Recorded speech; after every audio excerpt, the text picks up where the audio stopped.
Welcome to the Toffee Blues, your source for all things Everton. I am Connor Williams and we're back once again with another news report, another 24/7 one. We start the news report as always with our headline news. And our headline news is that Sporting midfielder Matheus Nunes is said to be very close to signing with Everton. With the imminent arrival of Nuno Espirito Santo, as Everton manager, the Brazilian will join Everton in the coming days. This has come via Record Portugal.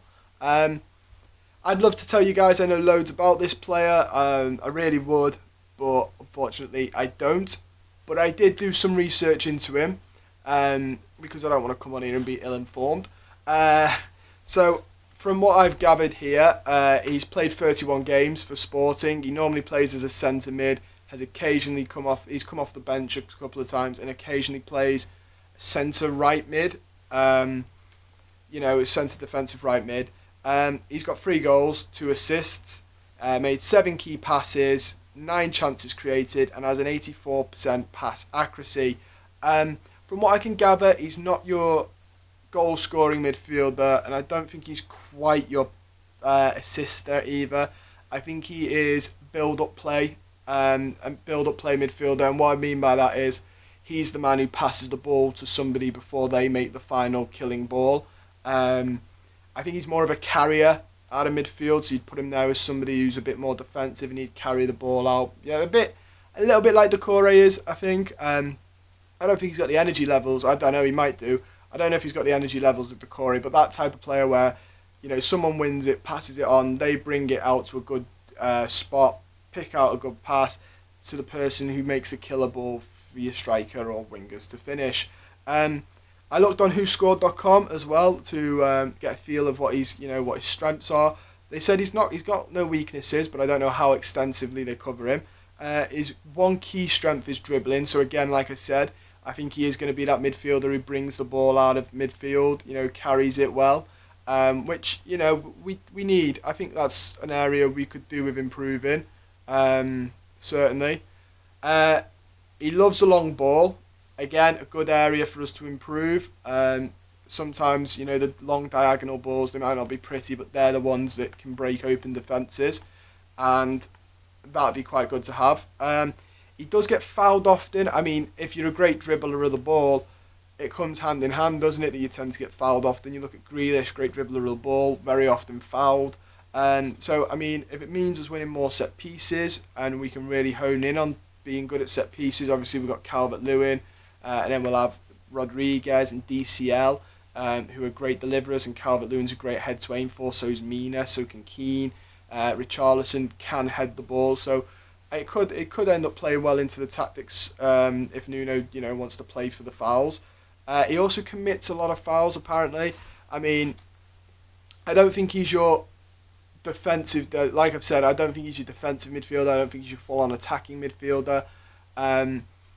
And in that position of centre mid anyway, you tend to find a lot of the players commit fouls because it's a tough job at centre mid. You have got to break up play, and sometimes that means getting fouls.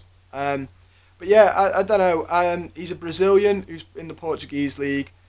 I think we expected this when Jorge Mendes and Nuno, have come in. They're very dem signings. I don't know if he's one of one of Mendes's players on his books or on his agency's book. I don't know that far, but he probably will be, I imagine. But we'd expect this because that's what was built at Wolves. A lot of Portuguese players or Portuguese-speaking players. I don't know personally how I feel about Jorge Mendes having a input in our transfers. He's an agent, not a director of football. Not hired by the club either. He's not employed by the club. So for him to have an input in the club's transfers, for me, it stinks a bit. That's what Marcel Brands is employed for. It's what the manager is employed for. You don't employ the agents for obvious reasons that they're agents, so they're meant to stay, with the players' interests. And I don't know. I think I think having an agent have the transfers is a bit iffy. I thought it was iffy when Wolves do it, and it begs the question what happens after. So obviously Wolves are all right because Bruno Lage is still a part of Mendes' agency. But say now if Everton went in a different direction, does every player we sign that's a Mendes player, if it ends poorly, jump ship? I don't know. Also, he will always have his players because that's how he makes the money off his players and they're signing on contracts and everything. He will always have his players' best interests at heart more than the club's. Just because that's the way football works, and he's a businessman in football. He's a very astute businessman in football. You know, he's not going to be thinking Everton first. He will be thinking player first. And then if it benefits us, that's brilliant. But that's how he will be minded. He will always be a player, his players, his agent, you know, the people he works for, the people he's got on his books first. And I personally, I think it's a bit iffy, but I mean, he's a super agent. He's one of the two. It's either Mino or him. And I guess if we can keep him sweet, it could benefit us. I don't know. Let me know down below what you think about Jorge Mendes having an opinion on our transfers. Like I said, I don't know. I think it's a bit iffy. It's not how I would have liked it to be done. In my opinion, it's the manager, the director of football, and that's ideally it for me.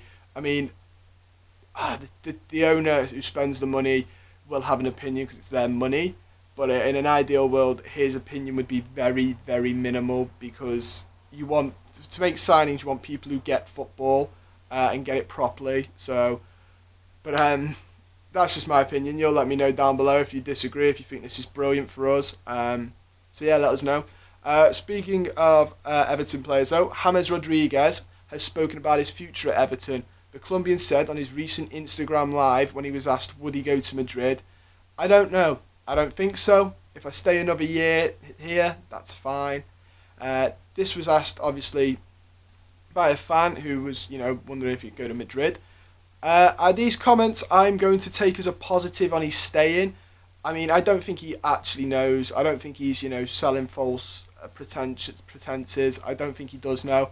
I don't think anyone really knows who's staying and who's going. Obviously, if that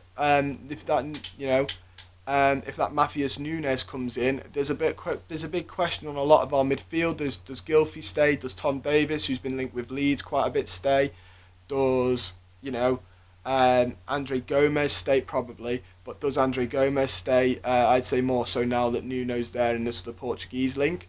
And James Rodriguez was another one. Is he going to stay? Obviously, Richarlison was linked with moves away.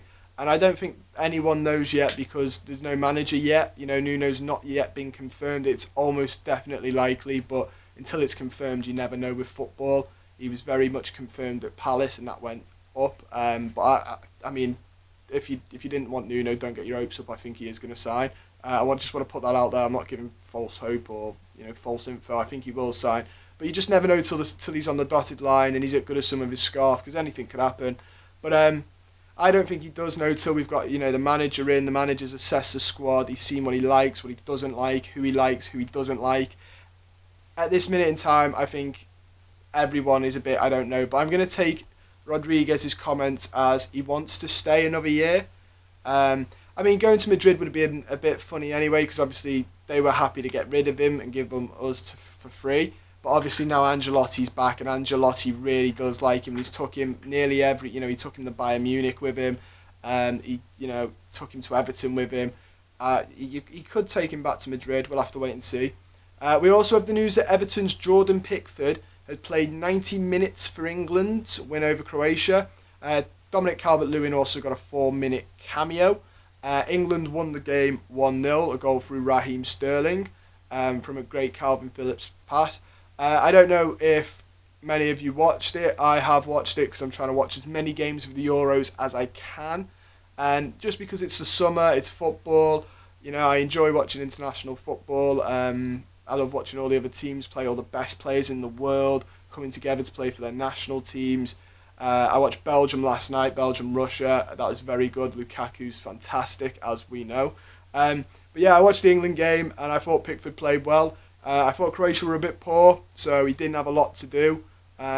Personally, I thought they were a bit poor. I thought England were good in bits. Foden hit the post, I think it was like 5 minutes into the game, which was a bit crazy. But yeah, so he didn't have a lot to do. His distribution was very good. England played where Pickford would hit the ball down to the left. Raheem Sterling would then not win the first ball because, let's be honest, nobody looks at Raheem Sterling and thinks towering header, but he was always running behind for the second ball, the knockoff.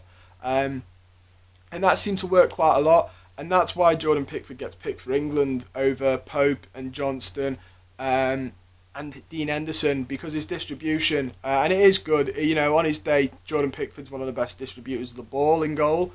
Um, and it works well as well for England as it does for us when it works for us.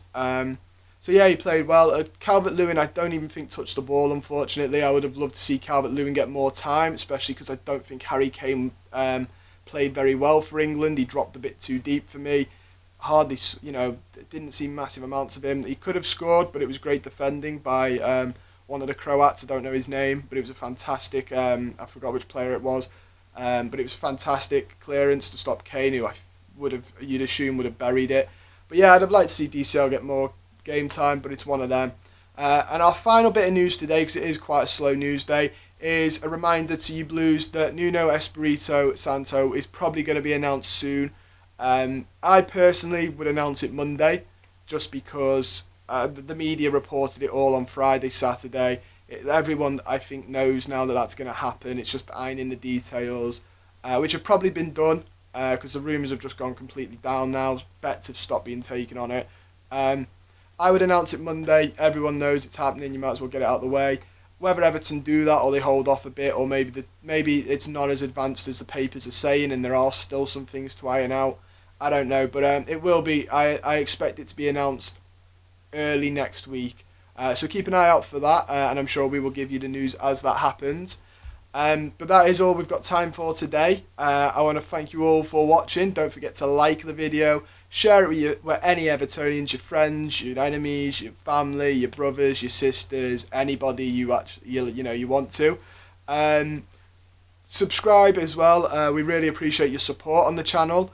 And comment down below on anything we've discussed in this video today. You know, I know it's been a quite short one, but if you've seen Matheus Nuno play, what do you think of him? Does he look good? Do you think he fits in with that midfield? What do you think about James Rodriguez's comment? Do you think he'll stay, or do you think he's going to go? And that was just, you know, trying not to upset too many people with that comment. And finally, let us know if you're enjoying the Euros. You know, there's a couple of Everton players obviously playing in the Euros. A couple of former Everton players as well playing. I look forward to watching Luca Dean for France as well. Nikolaj Vlasic played today. You know, for a short period. So let us know down below if you'll be watching them, you know, and let us know who excites you. Let us know if you see anybody we should sign as well. But thank you guys, that's all from me. You can follow me and the Toffee Blues on Twitter. Our links are in the description below. And most importantly guys, take care and enjoy the beautiful weather we're having.